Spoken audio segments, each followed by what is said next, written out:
Okay, so right here, we're going to show you how to make the object accept the material from the shader.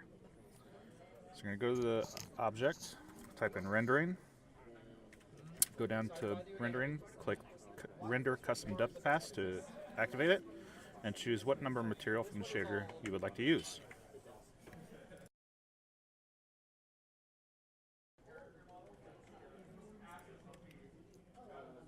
Now we're going to go to the instanced material that is in the shader. We're going to select the Mat 01, which is the first material in the shader. The depth line bias controls how deep into the model you want the line to go, and you can invert it. The depth line multiplier controls the line bias, but is more refined. It's more delicate. This controls the thickness of the line based on depth. This controls the color of the depth line.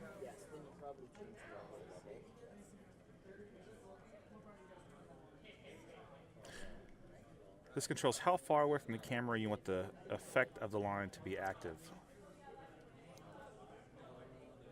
Normal line bias is the same as depth, but for the normal. So it controls how the line will be activated by the normal. The line multiplier will control or refine the line bias based on the normal. The line thickness will control how thick the line is based on the normal.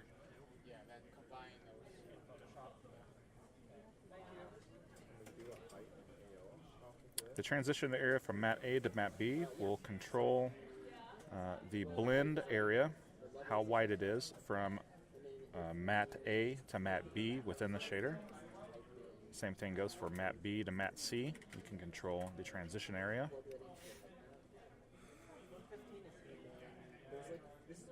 Transition distance controls how far back you want that transition area to happen for each material within this material.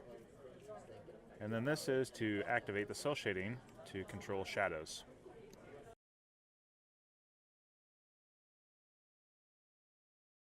Here is mat number 2, and you have the same functionality. So the purpose of this is to set up different materials for different objects. As before, we went to the object, turn on the render custom depth paths, and you can select what material, Mat 01, Mat 02, or Mat 03, to be used on that particular material. And here we have the same functionality, and it's just all how you set the settings. You can get a very unique look for each object, or how deep from the camera you want that object to look.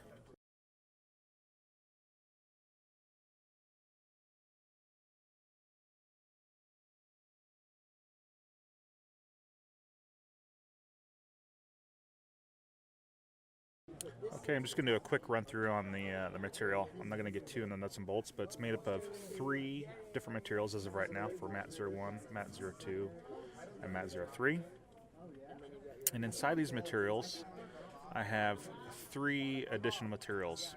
And these materials are used to transition based on distance from the camera. So Mat A is used to be in the closest to the camera, Mat B is farther back, and Mat C is the farthest back. We also have the cell shading that handles the shadows based on lighting. And right here is handles all the transition distances and blending from Mat A to Mat B to Mat C.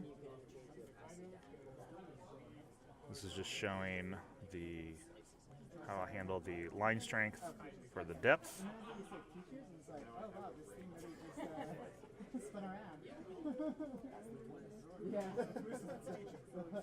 Same thing for the normals.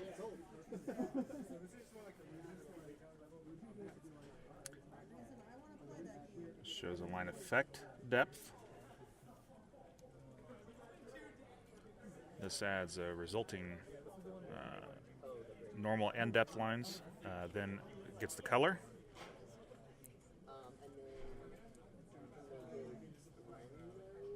This is just handling how I lerp the transitions from each of the materials.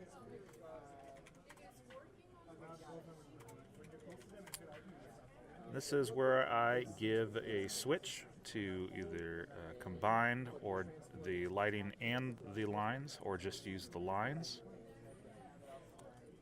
For our game, we're only using cell shading on the character and creatures that are flying around. On the environment, we will not be using the cell shading, just the lines, and all the functionality with the line shader.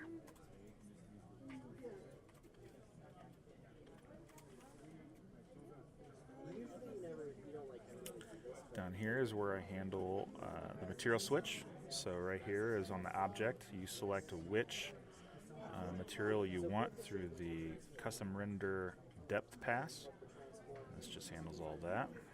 And I can handle functionality all the way up to 255. I just have to add it in. It's pretty easy though. Just copy and paste and add another link in.